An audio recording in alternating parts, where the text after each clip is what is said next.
1994 میں مراکش میں رمضان اور صحت کے نام سے ایک کانفرنس منعقد کی گئی۔ اس کانفرنس میں 50 مقالوں کا جائزہ لیا گیا، جس میں یہ بات دلیلوں کے ساتھ پیش کی گئی کہ روزہ انسان کو مزید صحت مند، بیماریوں سے نجات اور دماغی پریشانیوں سے بچا سکتا ہے۔ اس کانفرنس کے ماہرین صحت کے مطابق روزہ کولیسٹرول، بلڈ پریشر، موٹاپا اور معدہ و جگر کے کئی امراض پر قابو پانے میں روزہ فائدہ مند ثابت ہوتا ہے۔ روزے کی حالت میں جسم ان ہارمونز کو پھیلاتا ہے جو جلد کی خوبصورتی، ناخنوں کی چمک اور بالوں کی مضبوطی کا سبب بنتی ہے۔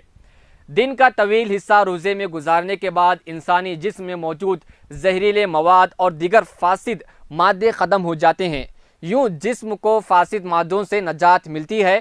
روزے سے جسمانی جلد مضبوط اور اس پر موجود جھریوں میں کمی آتی ہے۔ ماہرین کے مطابق روزہ دل و دماغ اور انسانی جسم کو سکون فراہم کرتا ہے۔